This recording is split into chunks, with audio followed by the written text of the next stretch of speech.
اعوذ باللہ من الشیطان الرجیم، بسم اللہ الرحمن الرحیم۔ سورہ آل عمران آیت نمبر 110 میں بہترین امت، فلاح والی امت، بھلائی پھیلانے والی امت کا ذکر ہوا ہے۔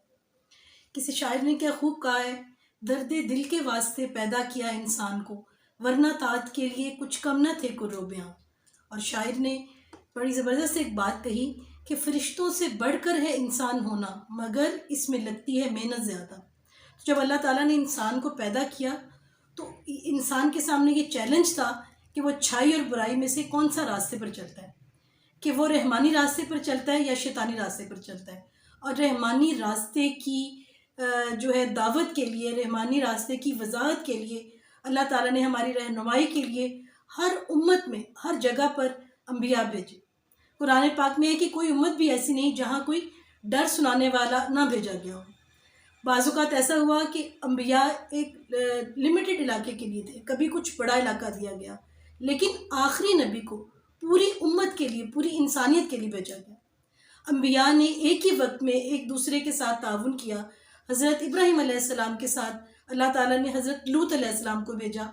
حضرت موسیٰ علیہ السلام کے ساتھ اللہ تعالیٰ نے ہارون علیہ السلام کو بھیجا، اسی زمانے میں حضرت یوشع علیہ السلام کو بھیجا، حضرت زکریا علیہ السلام کے زمانے میں اللہ تعالیٰ نے انہی کے بیٹے حضرت یحییٰ علیہ السلام کو نبی بنایا، پھر اسی زمانے میں حضرت عیسیٰ علیہ السلام کو بھیجا۔ لیکن جب ہمارے نبی صلی اللہ علیہ وسلم آئے تو پوری انسانیت کے لیے ان کی ڈیوٹی تھی، اور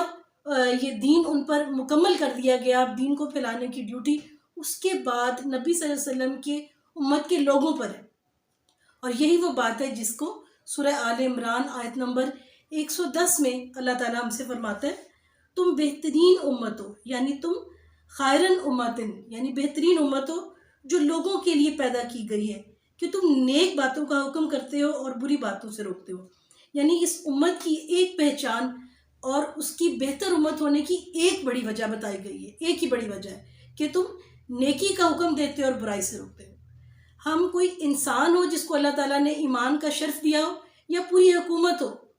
جو اسلامی علاقے پر حکمرانی کر رہی ہو، اس کا سب سے پہلا فرض یہی ہے امر بالمعروف و نہی عن المنکر۔ اگر یہ خوبی نہ ہو تو پھر اہل کتاب میں اور مسلمانوں میں کیا فرق ہے؟ وہ اہل کتاب جو گمراہ ہیں اور وہ مسلمان جو گمراہ ہیں، ان میں تو پھر کوئی بھی فرق نہیں رہ جاتا۔ تو امت مسلمہ کا سب سے بڑا فریضہ اور بڑی پہچان اس آیت میں بیان کی گئی ہے کہ جو نیک باتوں کا حکم کرتے ہیں اور بری باتوں سے روکتے ہیں اور اللہ تعالیٰ پر ایمان رکھتے ہیں۔ تو یہ ہے بہترین امت کی پہچان اور بہترین امت کا فریضہ، اور بہترین امت کے لیے سنگل گائیڈ لائن۔ جیسا کہ سورہ عصر میں کامیابی کی جو نشانیاں بیان کی گئی، اس میں یہ ہے الا الذین آمنوا وعملوا الصالحات وتواصوا بالحق وتواصوا بالصبر، یعنی وہ لوگ جو ایمان لائے، جنہوں نے نیک اعمال کیے، جنہوں نے حق کی نصیحت کی اور جنہوں نے صبر کی تلقین کی۔ جب کوئی حق کی نصیحت کرتا ہے تو اس کے ساتھ ہی دوسرا تقاضا کیا ہوتا ہے کہ اس حق پہ چلنے کے لیے صبر چاہیے ہوتا ہے۔ تو یہی وہ کاز ہے جس کے لیے جو ہے تمام تر جنگ اور قتال ہو سکتا ہے، ادروائز باقی سب کچھ مادیت ہے۔ اور یہی وہ راز ہے، یہی وہ وجہ ہے جس کے لیے حضرت امام حسین رضی اللہ عنہ نے ایک سٹینڈ لیا، ایک امر بالمعروف اور نہی عن المنکر، کہ حق کا ساتھ دینا، اور اس کے لیے جو ہے ہر قربانی جو ہے اس سے وہ پیچھے نہیں ہٹے، اور انہوں نے ایک مثال قائم کر دی حق کی حفاظت کے لیے، اسلام کی حفاظت کے لیے، اور باطل کا ساتھ نہ دینے کے لیے۔ یعنی حق کا صرف ساتھ ہی نہیں دینا ہوتا، حق کی تبلیغ ہی نہیں کرنی ہوتے، بلکہ بری بات سے، باطل سے منع بھی کرنا ہوتا ہے۔ امر بالمعروف و نہی عن المنکر۔ اچھا، نہی عن المنکر کا یہ ہے کہ اگر اللہ تعالیٰ نے آپ میں سے کسی کو صاحب ایمان کیا ہے اور اس کا یہ اقرار ہے کہ وہ مسلمان ہے یا مومن ہے، تو پھر اس کا جو ہے اللہ تعالیٰ کی طرف سے اس کا یہ فرض ہے کہ وہ اپنے سامنے ہونے والی برائی کو روکے۔ تو اس میں جو ہے، لیکن یہ نہیں ہونا چاہیے کہ وہ خود تو صاحب عمل ہونا، خود تو وہ اس پہ عمل نہ کرے اور دوسروں کو روکے۔ تو یہ بھی کہا گیا ہے کہ آپ جس چیز سے دوسروں کو منع کر رہے ہیں، پہلے اس کا رول ماڈل خود ہمیں ہونا ہے، وہ اس میں ہمیں بھی ان چیزوں سے پرہیز کرنا ہے تاکہ آپ کی بات میں اثر ہو۔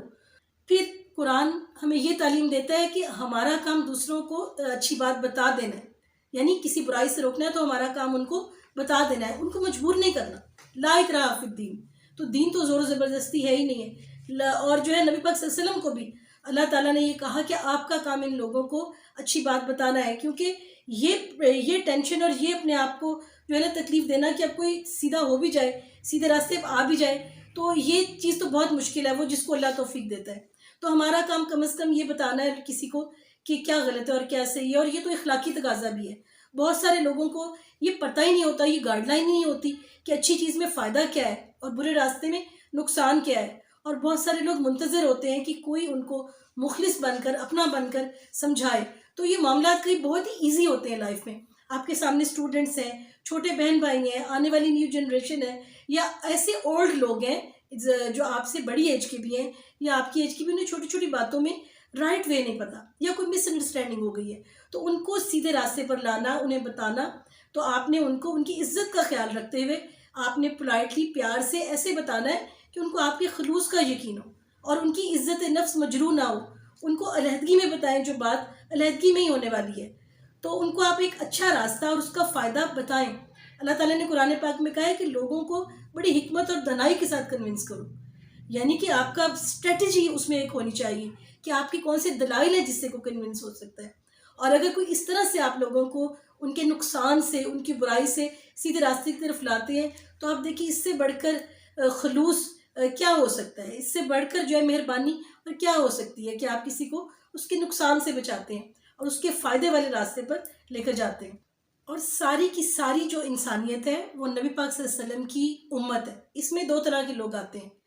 ایک تو امت دعوت ہے، وہ لوگ ہیں جن کو بھی اسلام کا پیغام پہنچا ہی نہیں ہے، جس میں یہودی، عیسائی، بدھ مت کے پیروکار اور دیگر مذاہب کے لوگ شامل ہیں، کافر بھی اس میں شامل ہیں۔ اور دوسری ہے امت استجابت، یعنی یہ وہ لوگ ہیں جو مسلمان ہیں، تو مسلمان بھی نبی پاک صلی اللہ علیہ وسلم کی امت میں شامل ہیں اور تمام غیر مسلم بھی ان کی امت میں شامل ہیں، کیونکہ نبی پاک صلی اللہ علیہ وسلم پوری انسانیت کے لیے بھیجے گئے تھے، ان کی ڈیوٹی پوری انسانیت پر ہے۔ اور اس کے علاوہ اس میں وہ لوگ بھی شامل ہیں جو دین اسلام قبول کرنے کے بعد بدل گئے، جنہوں نے دین میں ایسی تبدیلیاں کر دیں کہ وہ نام کے تو مسلمان ہیں لیکن انہوں نے جو ہے وہ دین پر چل نہیں رہے، ان کو بھی سیدھے راستے پر لانا اس میں شامل ہے۔ جیسا کہ حضرت ابو بکر صدیق رضی اللہ عنہ نے منکرین زکوٰۃ کے ساتھ قتال کیا، جہاد کیا۔ آیت نمبر 110 میں اسی بات کو کہا گیا ہے، تم بہترین امت ہو جو لوگوں کے لیے پیدا کی گئی ہے، تم نیک باتوں کا حکم کرتے ہو اور بری باتوں سے روکتے ہو اور اللہ تعالیٰ پر ایمان رکھتے ہو۔ اگر اہل کتاب بھی ایمان لاتے تو ان کے لیے بہتر تھا،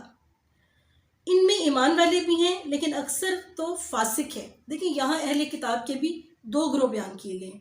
کہ اگر یہ ایمان لاتے تو یہ بہتر تھے، یعنی ایک بہتر لوگ ہیں لیکن اکثر لوگ فاسق ہیں۔ اگر ایمان لائیں تو اس کا مطلب ہے کہ ان میں ایمان کو قبول کرنے کی جو ہے وہ صلاحیت تھی، ان کی وہ سوچ تھی، ان میں یہ گنجائش تھی، اور وہ ان کا ایک گروہ، ایک بہت بڑا گروہ ایمان لے آیا تھا، اور بہت سارے لوگ جو تھے وہ فاسق تھے، یعنی گناہ گار تھے۔ تو اسی بات کو ہم اگلی ویڈیو میں کنٹینیو کریں گے۔ اللہ حافظ۔